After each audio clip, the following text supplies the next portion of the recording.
In today's industry recap, there is a new order for the A350 series, developments at Etihad Airways, and a pretty exciting route announcement from Japan Airlines. But starting with the leading story, and that sits with Cathay Pacific, who have announced a long-awaited deal for the Airbus A350 Freighter. A deal with the European plane maker is in the hopes of the Cathay Group strengthening its position as a leading freight operator for the decades to come.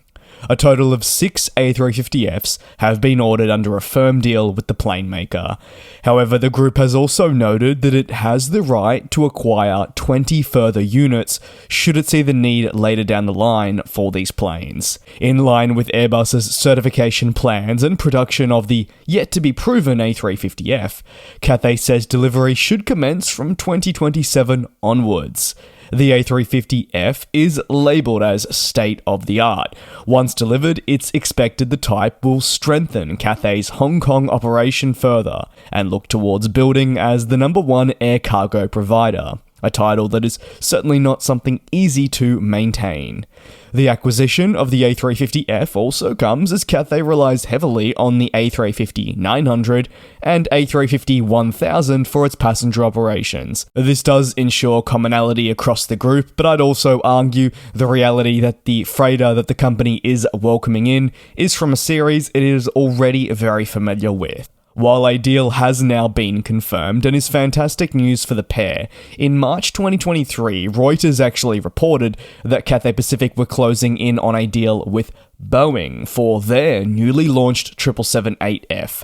At the time, the expectation was that Boeing was truly leading the way in securing a deal from the Hong Kong-based group, in a contract that would replace its more aging 747 freighters. If Cathay Pacific had struck a deal with Boeing, it would have ensured that they stayed with the American plane maker for their freighter needs. But after reviewing the available options, Airbus was then reported as the manufacturer leading the way, in a bit of a shift for the contract obviously from the group. And now Cathay Pacific has made that switch for freighter needs from Boeing to Airbus. Cathay Pacific's cargo division currently exclusively flies with 747 freighters. Now, this does include your Dash 400Fs, which average 14.9 years, but they also have the 747-8F at their disposal too, with 14 active units averaging 10 years of age. As part of the next generation of freighter equipment, Airbus will put their A350F up against the Boeing 777-8F, which is derived from the 777X.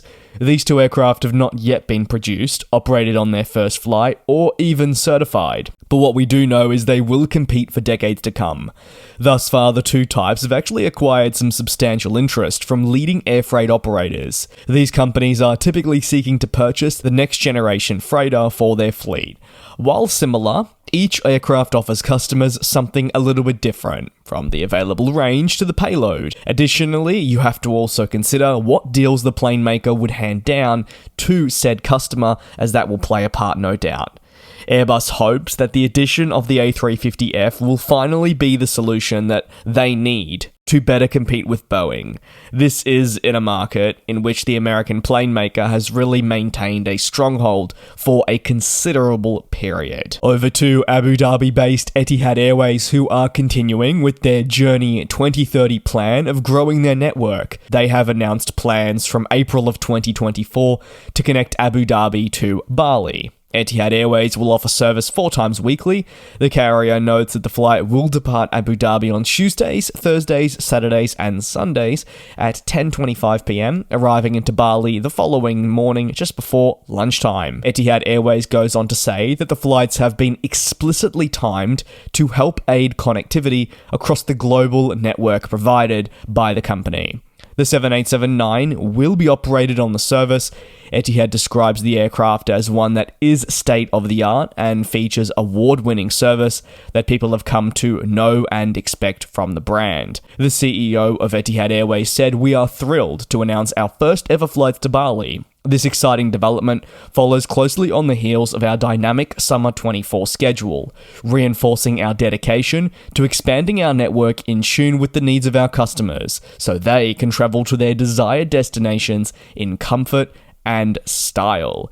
Etihad Airways went on to further note that Bali is a massive tropical escape, with travellers being able to experience a varying degree of surroundings, vivid culture, dreamlike beaches, and much more, which makes it a very popular holiday destination that the company is now very happy to be serving.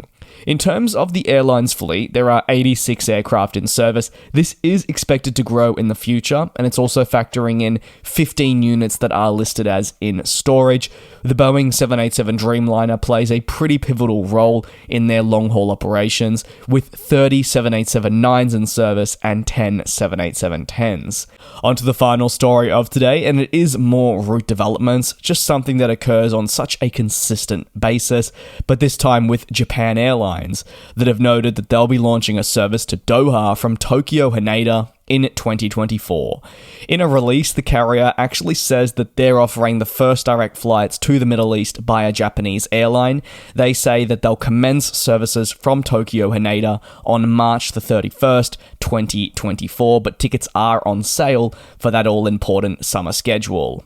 Japan Airlines has optimized the flight for onward connections and says that they will be, in a similar fashion to the previous story with Etihad, flying a 787-9 Dreamliner that is configured with business and economy class. Japan Airlines goes on to note that while yes, the route is fantastic for them, their partnership with Qatar Airways is something that will be massively highlighted through this new connection, as they really look towards offering onward travel to other critical markets.